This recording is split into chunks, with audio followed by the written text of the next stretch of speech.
Let's get salty!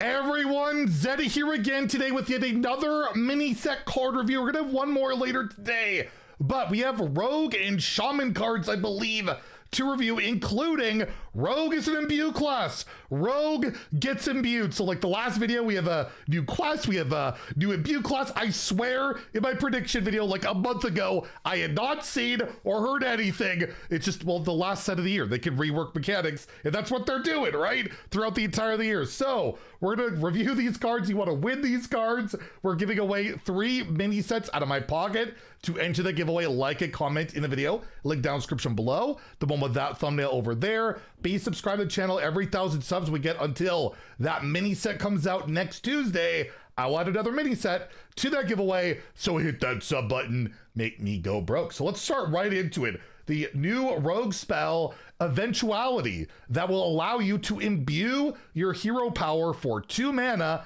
as well as deal 2 damage, which of course can go face, can hit a minion, whatever you want, works with spell damage. Prep makes it 0 mana, of course, because Rogue, and yeah, you imbue your hero power, but more importantly, what's the imbued hero power for Rogue? What are they doing? Can you shadow step it? Kind of. It's a 1 mana hero power, unlike most of the imbued classes outside of what Paladin has a 1 mana one. I think that's the only one that's 1 mana. Regardless, it is a blessing of the bronze, and it has rewind. So again, thankfully, the rewind mechanic doesn't take forever to work. And it has rewind. Get a random minion from another class. It costs 1 less. So every time you play an imbue card, this will get cheaper and cheaper and cheaper, somewhat reminiscent of the or the priest imbue, right? Getting a random priest minion. Whereas this, you just get a random one. You can rewind,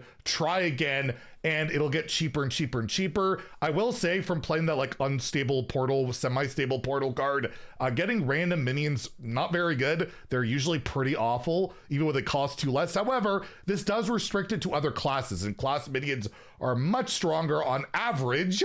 On average, you know, there's the leases of the worlds and all that, than, you know, neutrals. So that could be really strong, and it's just a constant value generator for 1 mana, and you'll get to a point where all those minions are cheap. You get multiple tries at them. Is that better than what Rogue is already doing? I don't think so. You don't really care about losing your dagger for the most part, by the way, because Rogue just never wants the hero power anymore unless they like explicitly want like buff a weapon and they don't have their weapon yet. That's basically the only time. And yeah, this can just take that place. You can literally play just 1 imbue card and have infinite value for the rest of the game. But that's just the way Hearthstone is these days, and that's typically not good enough, right? You typically need a ton of synergies. Obviously, with like a card like Tess, can replay these cards, or you can play the Maestra card, right, and become another hero, and then you can end up getting Rogue cards from this hero power, I guess. But then you'd have to imbue after switching heroes, which does work, keeps the imbue. Again, I don't know how good Rogue imbue will be. There is like Bitter Bloom Knight already, right, available in Standard, which you could play Bitter Bloom Knight, Shadow Step, Bitter Bloom Knight, Shadow Step, and all of a sudden you've imbued like 3 times. You're getting minus whatever the mana, right? Plus other imbue cards. So there's options. It's just, again, it's just random cards. You're getting random minions. Is that good enough in today's game? Typically not. They don't get a stat boost. It's just mana cheat, but you never know. This is one, it's gonna be a little bit harder to evaluate. I do know one thing though, people will really like this. People will really want to play it because it's like crazy burgle value. Infinite random is always popular. Will probably do pretty good in the arena. As a ladder thing, like you're not playing Eventuality unless you're playing imbue, right? You're not playing that spell unless you really want to imbue, and I'm just not entirely sure on it. I'm gonna give it a 2 out of 5 for now, but after rotation, maybe this picks up and becomes like a 3-star type of thing. But there's definitely validity to it. It's just Rogue doesn't struggle to generate value at the moment or cheat mana and all that stuff, right? So I just don't know how much you're doing with it. But I'll get a 2 out of 5 in Standard, and obviously in Wild, where value and that stuff doesn't matter like at all, and the range of minions is so huge, you never know what you're gonna get. It could get Dustfallen Avion or something. I'll give it a 1, but I do think this will be a crowd favorite regardless of how good it is.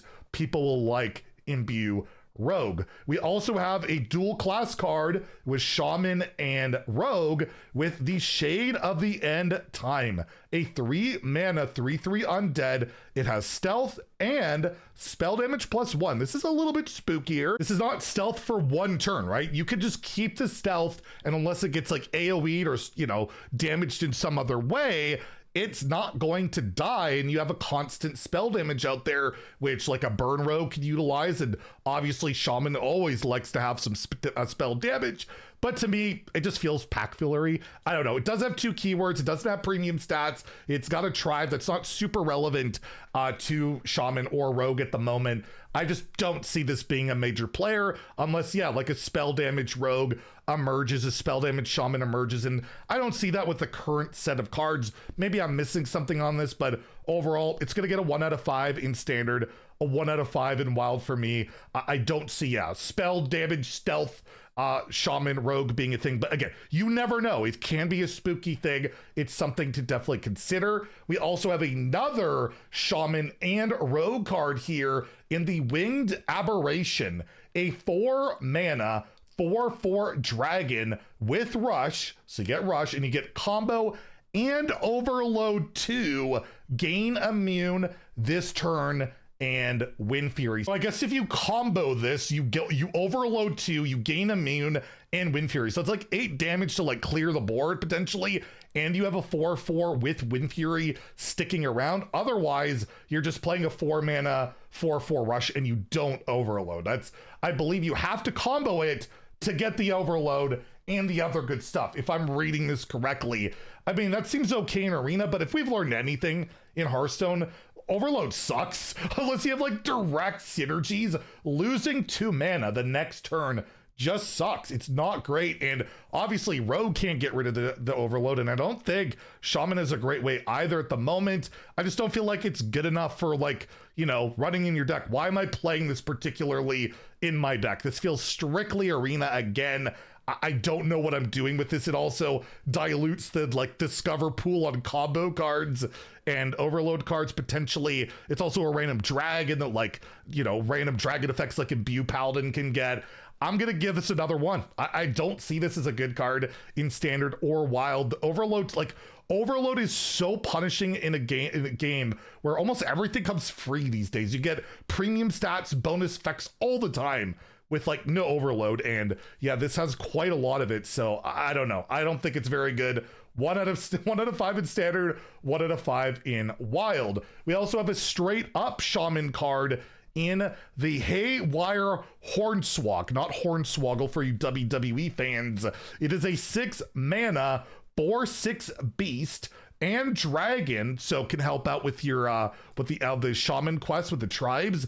It has elusive and taunt and costs 1 less for each mana crystal you've overloaded this game. So that helps, right? We overloaded 2 on that prior card. All of a sudden, this becomes 4 mana. If I've overloaded 6 crystals in the game, well, this is a 0 mana 4/6 elusive taunt. That's not bad at all. That's really annoying, actually. Doesn't have lifesteal, but yeah, it's a target. You can't target it. That could be a really annoying minion. Play it for cheap could be really nice, and it like makes instant multiverse, I guess, a little bit better, where you play that and this is like halved the mana right away. But again, you got to be playing overload cards, which are huge downside in today's game. You do have an eventual payoff with this to an extent, right? That could be really huge and clutch. But at the moment, I don't see it as a big threat. I love the artwork on this guy. He's one badass hornswog. I'll give him a 2 because it's a card that could become 0 mana. I feel like maybe after rotation, this could become a lot more powerful as we get more overload cards and things. I don't know. I feel like they got to slow down a little bit. No, we say that every year, but I feel like it's got to. So I'll give it a 2 in Standard. In Wild, you can like overload this much of like turn like 1 or 2 pretty easily, and got like lightning bloom and all that. I don't know if like an overload Shaman gets back into the mix in Wild. I doubt it, but I'll give it a 2 across the board.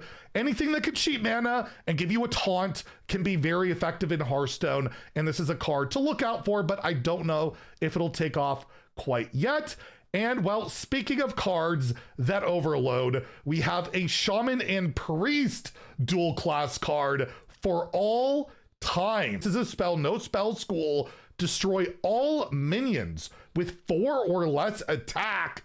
Overload 2. I wish it did say Overload 2. This card's pretty insane for the early game though, right? This clears pretty much any early game board. Most times you're seeing like 2/3s, 3/4s, all that type of stuff, more tokeny. This just wipes it, right? Yeah, if there's a 5 or higher, it's not gonna work, but still, really very effective early board clear. Priest needs any board clears right now. They got nothing. The problem is Overload 2 feels so punishing, especially when you're not in Shaman. You don't have any payoffs for it, but the fact that Control Priest has so little AoE, I don't know if I'm following you to the trap again of like, they have no good AoE, they're just gonna run this, it'll be good enough, but compared to like Shadow Word Horror, you're gonna like double the range, and that usually was like copied with like pint-sized potion and stuff like that. I'll give it a 2 out of 5 again in standard.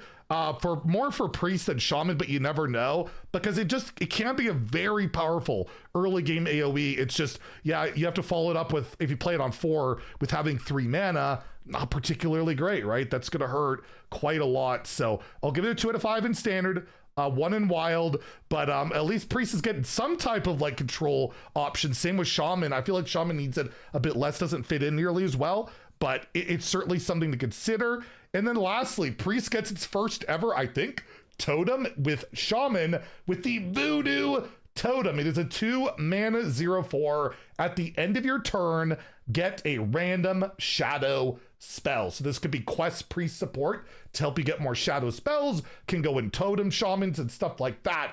But it's a 0/4, doesn't have immediate board impact. It's kind of like that, what, the 0/4, yeah, that gives you like a random nature spell that's, I believe, in standard right now. Not great. I don't think this is great. I don't think you're playing this unless there's like some crazy totem synergy or you really, really, really want shadow spells. And I don't think it's going to warrant it for the quest at the moment.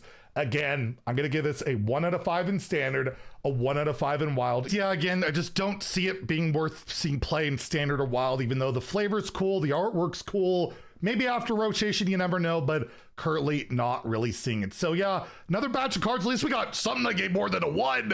Well, more cards to review later and maybe some more Rogue Imbue. I have no idea. But anyways, well, check that out. If you enjoyed the video, please like and subscribe. Have a great day and stay salty, my friends.